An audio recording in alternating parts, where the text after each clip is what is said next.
Hello guys, welcome to my YouTube channel वो just study. तो भाई आपका हमारे चैनल पर स्वागत है। मैं हूं ज्योति गुप्ता। मैं लेकर आई हूं क्लास 6 का नया वाला जो साइंस आया है, जिज्ञासा वाला साइंस। उसका हम दूसरा चैप्टर पढ़ाने जा रहे हैं। इसके पहले हमने पहला चैप्टर पढ़ा दिया है, ठीक है। और ये हमारा दूसरा चैप्टर है जिसका नाम है सजीव जगत में विविधता, ठीक है। तो इस चैप्टर को हम यहाँ पे पढ़ेंगे और तो चलिए शुरू कर देते हैं आज की क्लास। और आपको बता देते हैं, अगर आपको बुक्स वगैरह चाहिए हैं, ठीक है, तो और उनके साथ में जो आपकी मैथ्स वगैरह है, सारे सब्जेक्ट उनके सोल्यूशन भी चाहिए साथ में, तो इसके लिए आप हमारे ऐप को डाउनलोड कर लेना। ऐप की लिंक इस वीडियो के डिस्क्रिप्शन बॉक्स में मिल जाएगी, ठीक है। वहां से आप डाउनलोड कर सकते हो, नहीं तो प्ले स्टोर में जाकर इस चैनल का नाम डाल देना, तो प्ले स्टोर में ऐप आ जाएगा और वहां से भी डाउनलोड कर सकते हो, ठीक है। तो चलिए, यहाँ पे हमारा दूसरा चैप्टर है जिसका नाम है सजीव जगत में विज्ञान, ठीक है। तो भाई यहाँ पे एक दोहा लिखा हुआ है। भाई देखो दोहा क्या है, यहाँ पे एक लिखा हुआ है श्लोक टाइप में।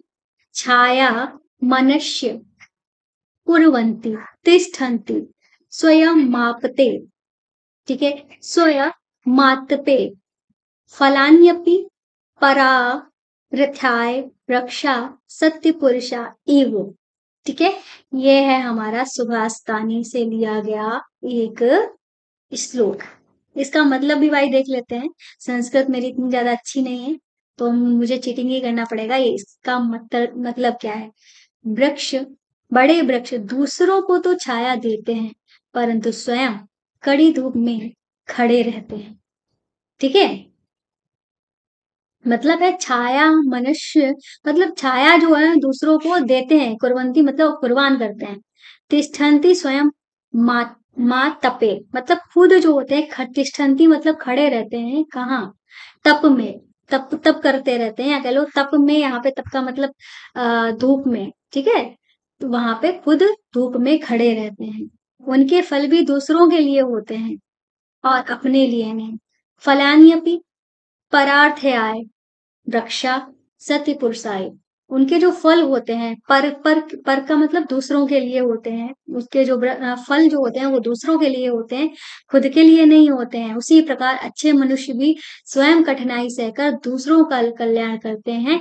उन्होंने कुछ भी अर्जित किया है वो दूसरों को ही दे देते हैं, ठीक है। वृक्षा पुरुषा सत्य पुरुषायु, मतलब सत्य पुरुष जो होते हैं वो इन्हीं वृक्ष की तरह ही होते हैं। मतलब वो जो भी कमाते हैं, जो भी करते हैं, स्वयं कठिनाई सहकर कर लेंगे और दूसरों का कल्याण करते रहेंगे। और वो जो भी अर्जित करते हैं वो दूसरों पे ही कुर्बान कर देते हैं, ठीक है। ये समझ में आ जाए। इसका मतलब सीधे सीधे ये है भी, भाई सत्य के मार्ग पे चलो, दूसरों का भला करते हुए चलो, ठीक है। और कभी लड़ाई झगड़ा मत करो। ऐसा नहीं है ये मेरा है ये तेरा है, ये बिल्कुल भी मत करो, ठीक है। दूसरों का कल्याण करते हुए चलो। आगे चलते हैं। यहाँ पे कल की सुखद वर्षा के पश्चात आज यह एक सुहावनी सुबह है। तो हमने पिछले वाले चैप्टर में लास्ट में देखा था कि बच्चे जा रहे हैं बारिश में भीगते हुए। तो भाई कल जो है, कल वाले चैप्टर में क्या हुई थी, लास्ट में बहुत सारी बारिश हुई थी। तो वर्षा के बाद जो है सुहावनी सी सुबह है। जब वर्षा होती है ना, उसके बाद सुबह जो होती है, जब वर्षा के बाद सुबह होती है ना, ठीक है। जैसे रात में बारिश हुई, फिर उसके बाद बारिश बंद हो गई और सुबह हमारी हुई। तो वो सुबह जो होती है बहुत ही ज्यादा प्यारी होती है, उसी इसीलिए यहाँ पे बोला गया सुहावनी सुबह। विज्ञान की शिक्षिका सुलेखा ने विद्यालय में प्रकृति की सैर, नेचर वॉक को सुगम बनाने के लिए डॉक्टर रघु और मनीराम चाचा को आमंत्रित किया है। तो यहाँ पे क्या किया है, प्रकृति की सैर कराने के लिए किसको बुलाया गया है, डॉक्टर रघु को और मनीराम चाचा को बुलाया गया है। डॉक्टर रघु पास की अनुसंधान प्रयोगशाला में वैज्ञानिक है। तो डॉक्टर रघु कौन है, प्रयोगशाला के वैज्ञानिक। और मनीराम चाचा विद्यालय के पास में ही रहने वाले एक वरिष्ठ नागरिक हैं, ठीक है। वरिष्ठ नागरिक का मतलब एक जैसे बड़े समझदार इंसान है। मनीराम चाचा पक्षियों की ध्वनि की नकल करने में विशेषज्ञ, मतलब वो जो मनीराम चाचा है ना, वो पक्षियों की आवाज जो है बहुत अच्छे से निकाल लेते हैं। वह विभिन्न प्रकार के पौधों और जंतुओं की पहचान करने में भी निपुण है। और जो मनीराम चाचा है ना, वो कौन सा पौधा है, किस तरीके का पौधा है, इसमें क्या गुण है, इसमें क्या खामियां हैं, ये क्या है, तो पौधों की बहुत अच्छी जानकारी भी रखते हैं। और विद्यार्थियों को प्रकृति की सैर पर ले जाने से पहले डॉक्टर रघु ने उन्हें बताया कि इस सैर का उद्देश्य प्रकृति में पौधों और जंतुओं की सुंदरता और विविधता का अनुभव करना है। मतलब डॉक्टर रघु जो है उन्होंने बताया कि जो आज की जो हमारी सैर है प्रकृति की सैर, इसमें हम देखेंगे पौधों और जंतुओं की सुंदरता है, मतलब उनमें उनमें क्या सुंदरता है वो, ठीक है, वो किस तरीके से दिखते हैं, उन उन ये जो पौधे हैं जंतु में उनमें क्या विविधता विविधता, मतलब वो एक दूसरे से कैसे भिन्न है, ठीक है, ये सब सीखने के लिए ये सैर की जा रही है। विद्यार्थी उनके साथ प्रकृति की सैर जाने के लिए उत्साहित है। मतलब विद्यार्थी जो है बहुत ही ज्यादा खुश हैं क्योंकि उन्हें ये दृश्य जो है वो देखने को मिल रहा है, ये जानकारी उनको मिल रही है। वे उनसे बातचीत करने और सीखने के लिए भी उत्सुक उत्सुक हैं। शिक्षिका ने सभी विद्यार्थियों को परामर्श दिया कि वे अपने साथ नोटबुक, पेन और पानी की बोतल लेकर चलें। भाई शिक्षिका ने कहा है कि भाई टाइम लग जाएगा तो आप काम करो, पानी की बोतल ले चलो पानी वानी पीने के लिए, हो सकता है रास्ते में पानी आनी ना मिले, और साथ में जो आपको जानकारी मिलेगी ना उसके लिए नोटबुक और पेन भी रख लेना। तो जैसे जैसे वे चलते हैं अपने आसपास के पौधों और जंतुओं की खोजबीन करना आरंभ कर देते हैं। डॉक्टर रघु विद्यार्थियों को उद्यान में गंध की विविधता को महसूस करने के लिए कहते हैं। तो वो जो एक पार्क में पहुंचते हैं तो जो वहां पौधे वौधे होते हैं तो उनकी गंध लेने को बोलते हैं। मतलब कुछ पौधे ऐसे होते हैं जहाँ पे तो सुगंध आ रही हुए, तो कुछ पौधे ऐसे होंगे जहाँ पे गंध आ रही है। तो जो जो पार्क में कुछ पौधे थे उनकी गंध की विविधता को महसूस करने के लिए कहते हैं, मतलब पेड़ों की खुशबू लेने के लिए कहते हैं। फिर बता दे इस पेड़ की खुशबू कैसी है, इस पेड़ की खुशबू में क्या डिफरेंस है, डिफरेंस जानने के लिए कहते हैं। वे इस बात पर भी बल देते हैं कि हम सभी जीवित प्राणियों का सम्मान करें और उनसे छेड़छाड़ ना करते हुए उनका अवलोकन करें। फिर उसके बाद वो कहते हैं जो भी जीव हैं वहां पे, ठीक है, जीव का मतलब जैसे कोई भी जानवर जानवर है, हमें उनको भी देखते हुए चलना है पर हमें उनके साथ छेड़खानी नहीं करनी है, उनका सम्मान करते हुए चलना है, मतलब उनको दूर से ही देखकर उन्हें महसूस करते हुए चलना है। मनीराम चाचा विद्यार्थियों से कहते हैं कि वे न केवल विभिन्न पौधे और जंतुओं को देखें बल्कि ध्यान से विभिन्न ध्वनियों को भी सुने। तो वो कह रहे हैं कि आपको सिर्फ पौधों और जंतुओं को देखना ही नहीं है, वो कौन सी ध्वनि निकाल रहे हैं, कैसी ध्वनि निकाल रहे हैं, ये भी देखते हुए चलना है। विद्यार्थी विभिन्न प्रकार के पौधे देखते हैं जिनमें घास होती है, झाड़ियां होती हैं, बड़े वृक्ष होते हैं। वे वृक्षों की शाखाओं पर बैठे विभिन्न प्रकार के पक्षियों, एक फूल से दूसरे फूल में मंडराती तितलियों, एक वृक्ष से दूसरे वृक्ष पर कूदते बंदरों का भी अवलोकन करते हैं। अवलोकन मतलब देखते हैं। तो वो हर चीज का नजारा लेते हुए चल रहे होते हैं। वे अपने अवलोकनों को अपनी नोटबुक में भी अंकित कर रहे हैं, मतलब वो जो देखते जा रहे हैं उसको वो अपनी नोटबुक में भी लिखते जा रहे हैं। और डॉक्टर रघु और मनीराम चाचा से उनके बारे में पूछते भी हैं, मतलब चर्चा कर रहे हैं। तो यहाँ पे एक बात बोली गई है, वाह यह कितना आश्चर्यजनक है कि प्रत्येक पक्षी अपना विशिष्ट कलरव होता है। मतलब ये इसने ध्यान से देखा पक्षियों को, तो वो कह रहा है कि जो हर पक्षी है सबका अपना अपना कलरव है, मतलब सबका अपना उड़ने का स्टाइल है, सबका अपना अलग अलग घोंसला है, सबका अपना बैठने का स्टाइल, बोलने का स्टाइल जो है वो अलग अलग है, ठीक है। विद्यार्थी विभिन्न पक्षियों का कलरव मतलब चहचहाहट, ठीक है, मतलब उनकी जो चहचहाहट है, ठीक है, सुनते हैं। डॉक्टर रघु कहते हैं कि प्रत्येक पक्षी अपनी एक अलग चहचहाहट होती है, मतलब प्रत्येक भाई जैसे हर इंसान की आवाज अलग होती है वैसे हर पक्षी की भी अलग अलग आवाज होती है। यह प्रकृति में विविधता का एक उदाहरण है। तो ये विविधता का मतलब डिफरेंस, अलग अलग। तो मतलब ये प्रकृति की विविधता का उदाहरण है, मतलब ये प्रकृति में अलग चीज और उसकी अलग खूबियों को दर्शाता है, ठीक है। डॉक्टर रघु मनीराम चाचा से कुछ पक्षियों की ध्वनियों की नकल करने के अनुरोध करते हैं। तो बच्चे क्या कहते हैं, मनीराम चाचा से कहते हैं कि भाई जो पक्षी हैं कुछ पक्षियों की आवाज निकालो जरा। तो मनीराम चाचा क्या करते हैं, विभिन्न पक्षियों की ध्वनियों की नकल करते हैं। उन्हें देखकर विद्यार्थी भी उनकी नकल करने लगते हैं। ठीक है, विद्यार्थी भी भाई हम जब कहीं जाते हैं घूमने घूमने तो एंजॉय करते हुए चलते हैं ना, तो वैसे ही यहाँ पे भी सारे बच्चे जो है वो एंजॉय करते हुए चल रहे हैं। क्या आपने कभी अपने आसपास विद्यमान विभिन्न प्रकार के पौधों और जंतुओं का अवलोकन किया है?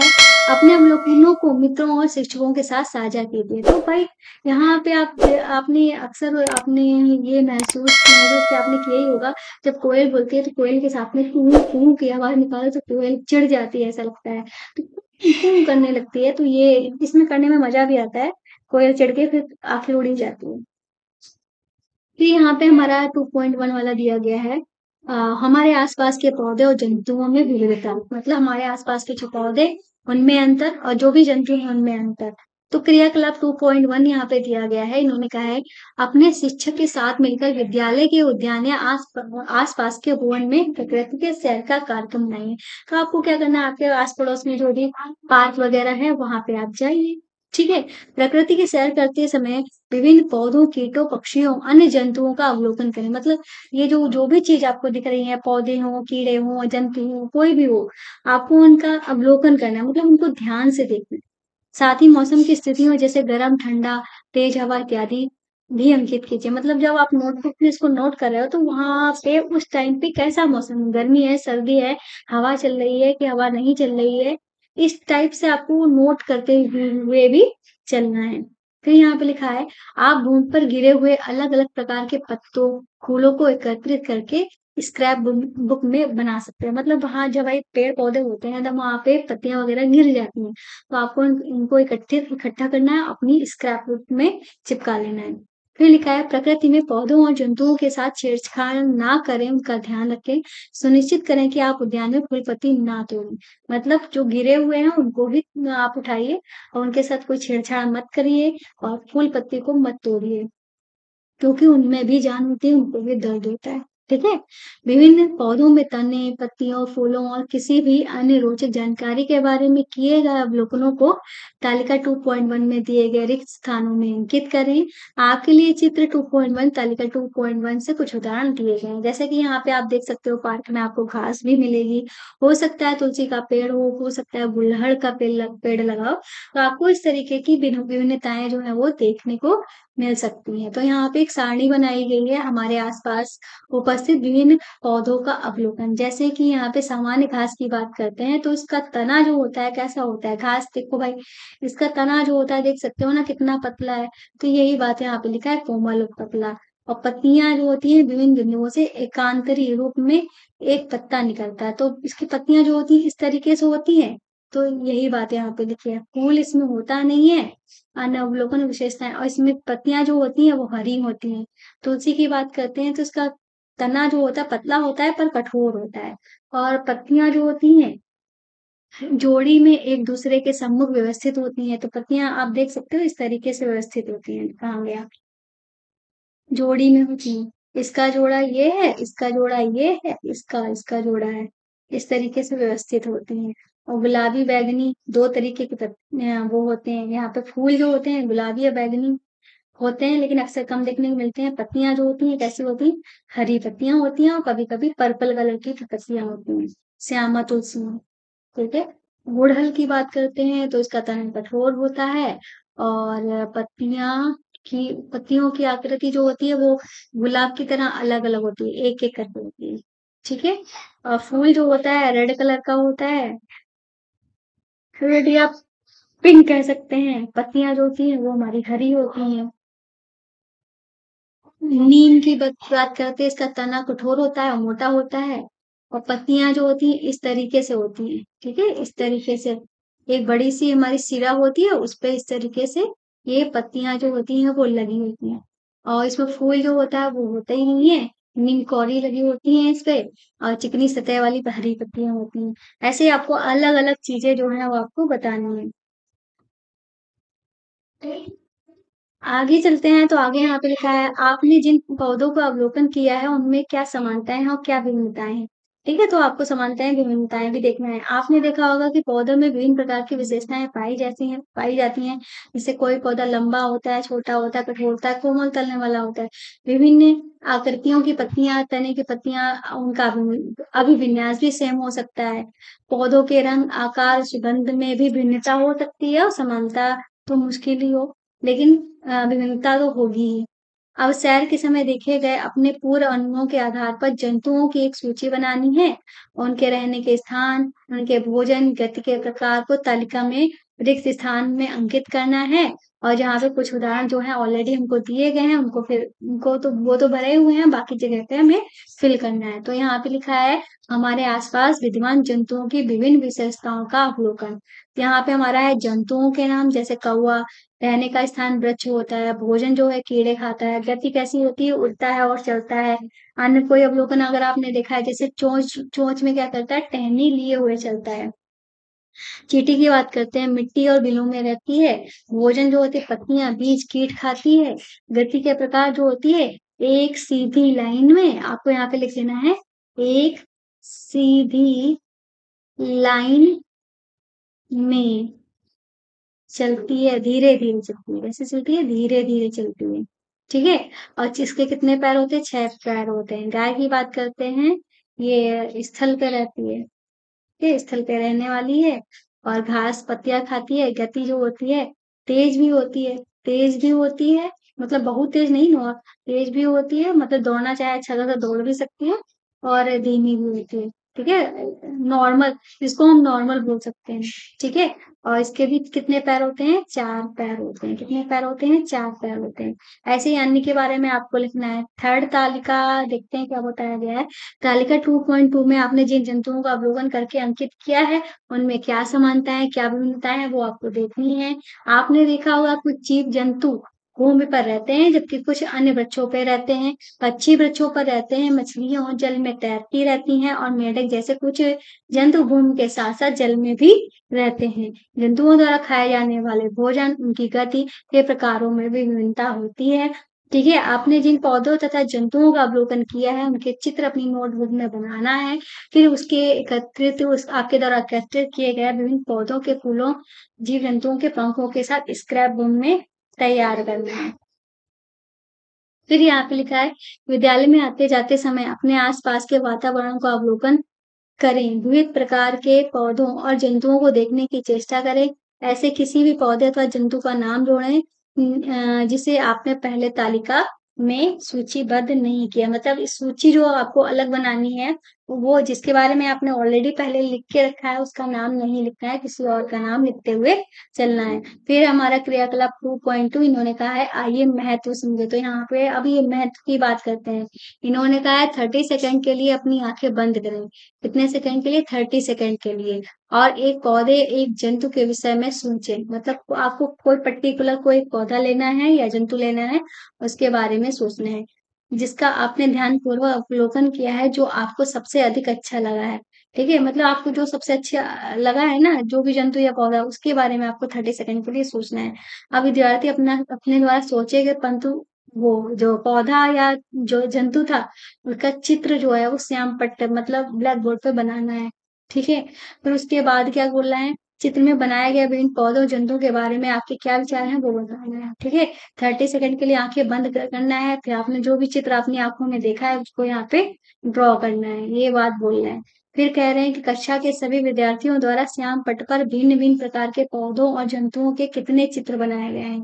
तो यहाँ पे आप देख सकते हो, हर बच्चे ने अपने हिसाब से अलग अलग चित्र जो है वो बनाया है।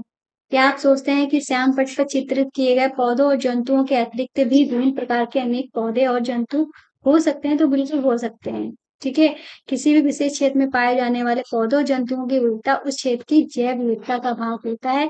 किसी क्षेत्र की जैव विविधता में प्रत्येक सदस्य की एक अलग भूमिका होती है। जैसे पेड़ कुछ पक्षियों और कुछ जंतुओं को भोजन तथा आश्रय प्रदान करते हैं। जंतु फल खाने के बाद बीज फैलाने में सहायता करते हैं, इत्यादि। क्या आप ऐसे कुछ अन्य उदाहरण सोच सकते हैं, जिससे पता चलता है पौधे और जंतु एक दूसरे पर निर्भर रहते हैं?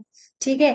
तो जैसे कि यहाँ पे आपने इन्होंने कहा है कि जैव विविधता के बारे में बोला गया है। भाई, जैव विविधता मतलब होता है कि किसी विशेष क्षेत्र में पाए जाने वाले पौधे और जंतुओं की जो विविधता होती है, वही जैव विविधता होती है। जैसे कि हम बात करते हैं रेगिस्तान की, रेगिस्तान में हमारे कांटे वाले वृक्ष पाए जाते हैं, और रेगिस्तान में ऊंट पाए जाते हैं। तो यही हमारी क्या है, जैव विविधता है।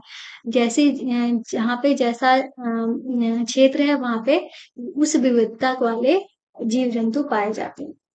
ठीक है, यही बात इन्होंने कही है। अब इन्होंने 2.2 में बोला है, पौधों और जंतुओं के समूह कैसे बनाएं। अब हमें बताना है कि भाई पौधों जंतुओं के समूह कैसे बनाएं। आप अपनी नोटबुक और पुस्तकों को समूह में कैसे व्यवस्थित करेंगे, क्या उन्हें समूहों में व्यवस्थित करने से आपको अपने बस्ते को अच्छे ढंग से व्यवस्थित करने में सहायता मिलेगी।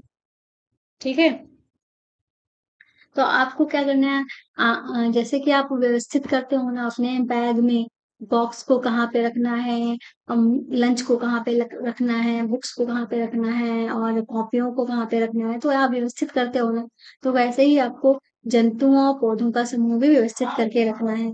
आइए हम अपने आसपास के संसार पर दृष्टि डालें। हमारे चारों ओर विभिन्न प्रकार के विशेषताओं वाले विविध प्रकार के पौधे जंतु विद्यमान हैं, जिनके विषय में हमने अनुभाग 2.1 में सीखा है। उनकी समानता भिन्नताओं के आधार पर हमें उनके समूह बना सकते हैं। जैसे कि अभी तक हमने जितने भी जंतुओं और पौधों के बारे में पढ़ा है, उनमें क्या समानताएं हैं उनके हिसाब से या उनमें क्या भिन्नताएं हैं उसके हिसाब से हम उनके समूह जो है वो बना सकते हैं।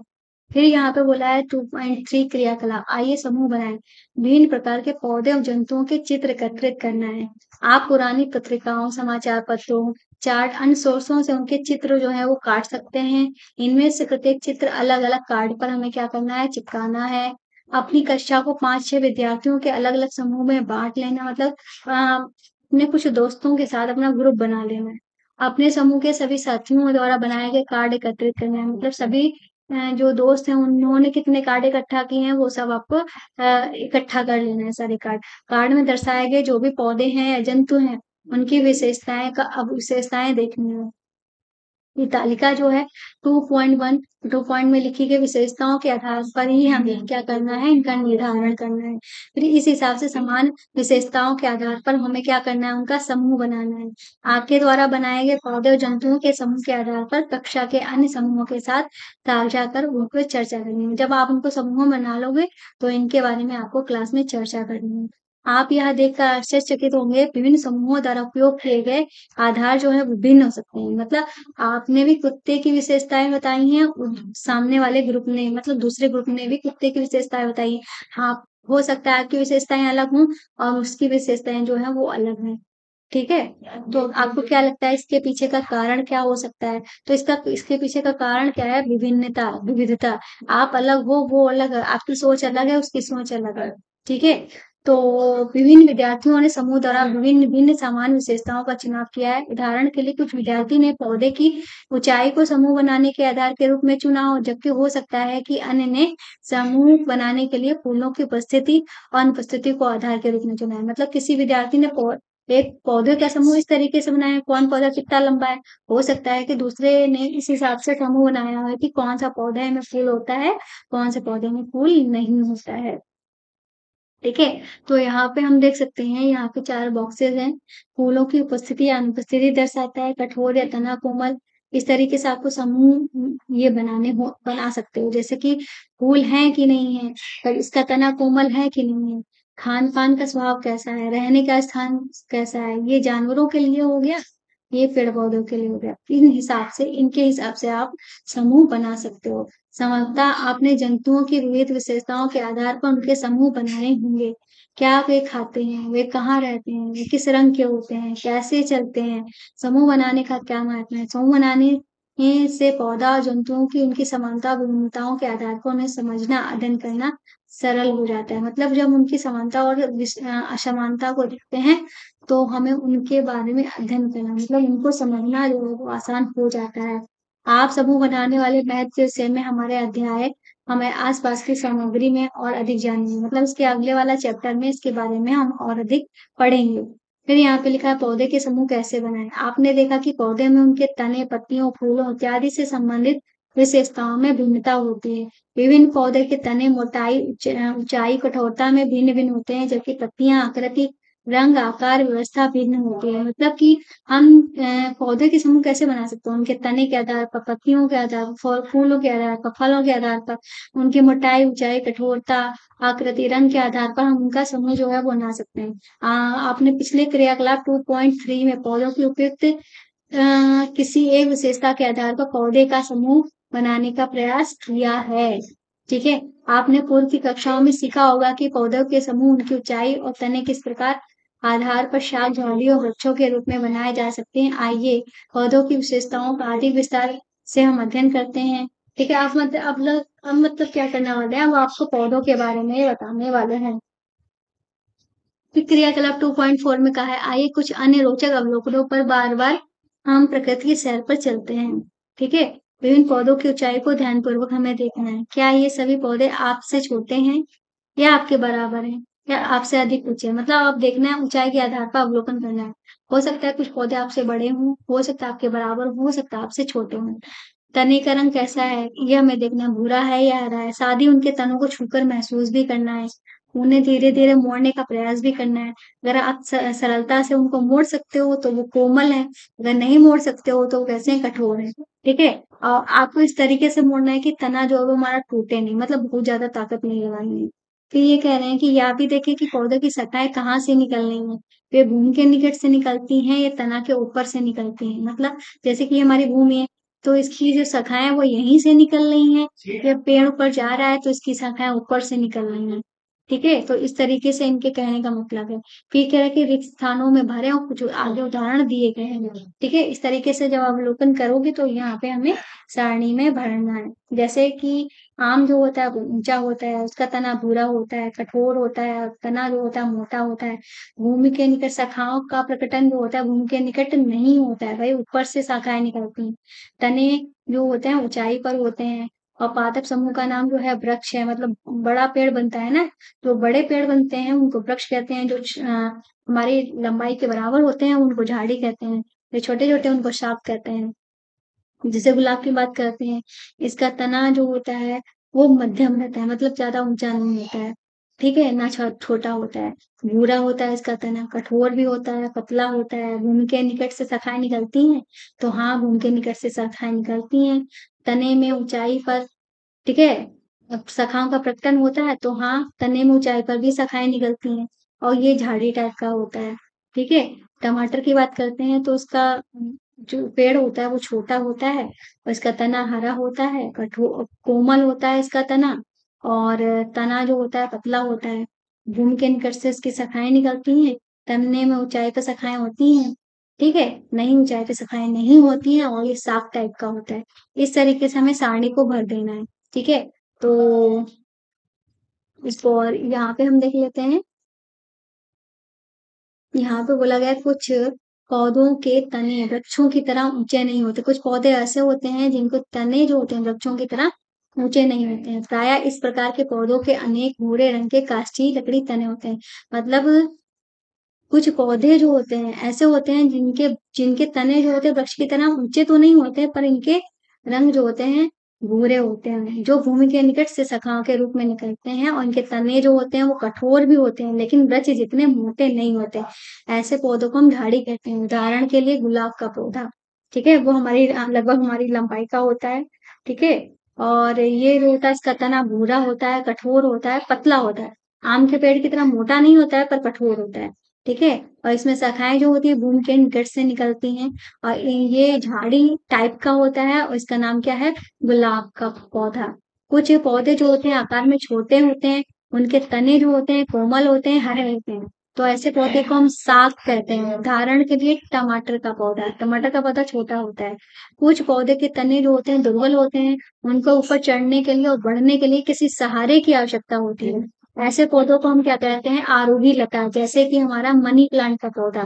ठीक है, कुछ पौधों को भूमि की सतह पर फैल कर बढ़ते हैं, उनको विसर्पी लता कहते हैं। मतलब कुछ पौधे ऐसे होते हैं जो भूमि पर फैल कर बढ़ते हैं, मतलब भूमि पर फैलते रहते हैं और बढ़ते रहते हैं। ठीक है, मतलब ऊपर की तरफ नहीं जाते हैं, तो उनको हम विसर्पी लता कहते हैं। ऐसी कौन सी अन्य विशेषताएं हो सकती है जिनके आधार पर आप पौधों को विभिन्न समूहों में बांट सकते हैं? आइए एक और क्रियाकलाप के माध्यम से जानते हैं। अब ये क्रियाकलाप जो है बाकी जो हमारे बचे हुए पेजेस हैं उनको हम नेक्स्ट क्लास में कराएंगे। अगर क्लास आपको अच्छी लगी हो तो चैनल को सब्सक्राइब करना, वीडियो को लाइक करना मत भूलेगा। तो मिलते हैं भाई नेक्स्ट वीडियो में, तब तक के लिए बाय बाय।